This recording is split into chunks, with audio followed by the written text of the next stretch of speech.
Hi, it's Cami from the blog and channel Tidbits. Today felt like a good day to finally make over this antique beadboard cabinet that I picked up for our living room. I would like to tell you a little bit about this piece and share all about the paint that I am using and take you along to see it transform.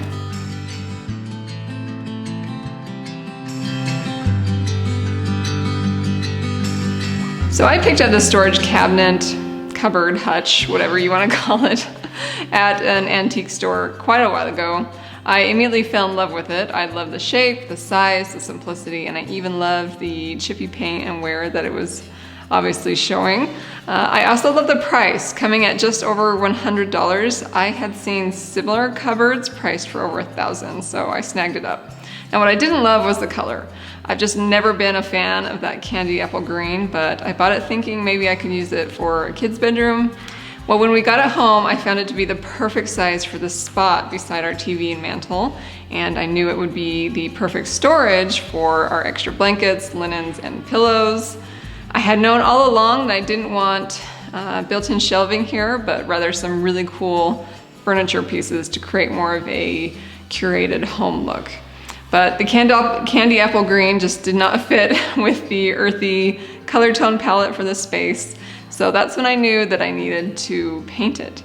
Now it saddens me a little to hide the age of this piece, so I'm going to try and apply some wax with a candlestick to the parts where the paint has chipped and the wood is showing through.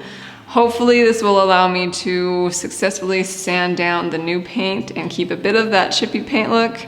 It may or may not work out for this piece, but I can always just wipe that wax off and paint over it if it doesn't look right.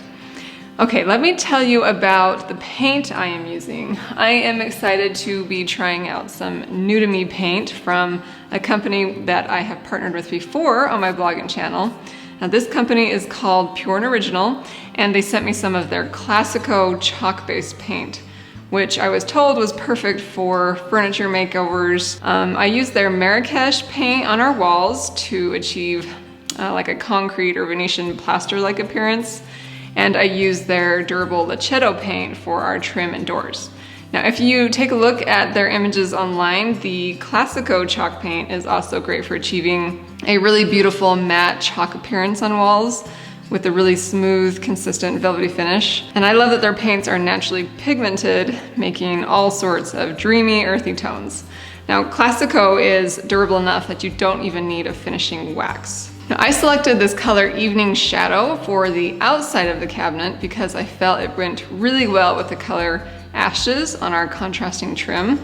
Now, for the inside of the cabinet, I selected a slightly darker color called Earth Stone. Both colors seem to have a bit of brown and grays, and I even suspect a hint of green, but we will just see how it comes out. Now, when it comes to prep work, I am not going to do a whole lot except for scrub it down.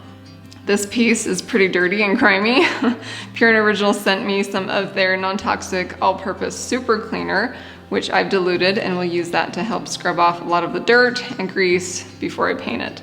I'll also cover and protect my flooring, and plan to just work from the inside of the cabinet out. Now, I'm going to use a couple of Pure and Original brushes to apply my paint, as I feel a brush will help me paint in the crevices of this beadboard better than a roller would.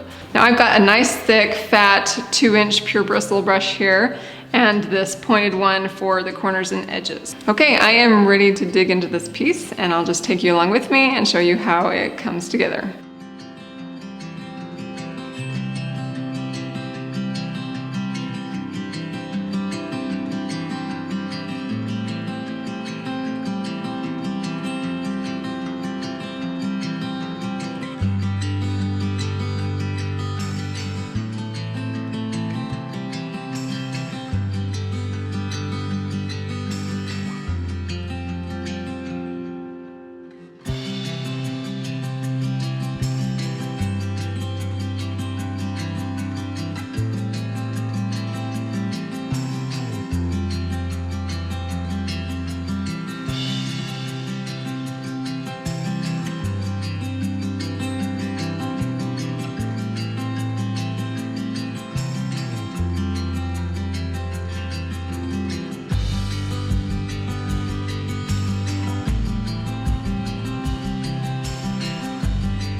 This piece is all painted dried, and I even played around with filling it up with some of our extra linens. It ended up taking 2 coats of paint to get a full coverage, and my husband built me a couple of shelves inside for some much needed storage. So let's take a look. The outside color, the evening shadow, it turned out to look like a very lovely shade of earthy blue-gray.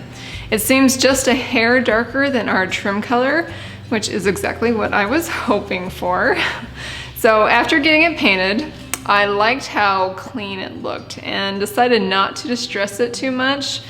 Just a bit on the bottom is all I did, which looks a little more natural to me. So let's open it up and check out the inside color, Earth Stone. I really like this color and kind of wished I would have done it on the outside. It's a really lovely earthy blue-black tone, and it really helps my white linens pop against the darker color.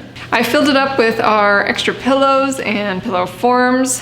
I think it will be handy to have them here for when we want to swap out pillows or, you know, build blanket forts and such. So this middle shelf holds our big heavy duvets and duvet covers. When summer comes, we don't like to have a lot of heavy bedding on our beds, so this was a perfect spot to store those when we're out of the winter season. So the top shelf has a mixture of extra bedding and throw blankets. I didn't realize I had collected so many white blankets, but now I'm glad I did. It feels very pretty and cohesive when you open up the cupboard doors. On the top of the cabinet, I just added a vintage basket for our favorite cozy throw blankets that are easy to just grab and put away when we do movie nights. We haven't had our pillows and blankets since we moved from our last house because they were just all sitting in boxes in storage. So it was really wonderful to pull them out and have them available. It's really funny, the little things that you miss. I did end up actually getting rid of a bunch of extra blankets and pillows that I didn't want to hold on to, and I wanted to make sure that we could fit everything that we needed comfortably in this linen storage cabinet that we now have available. So I hope you have enjoyed seeing this transformation. I have other furniture makeover pieces on my blog, and I will link to those below if you want to see more. I will also share links to the paint and the products I used. I hope you'll get a chance to check out all the lovely products and the pretty home pictures found on the Pure and Original website. I've been dying to try their fresco lime paint next, so hopefully I'll do that soon. I do have more painting projects to do for this living room space, and our couches are close to being delivered. So if you missed the design plans for this living room, I have that on my blog.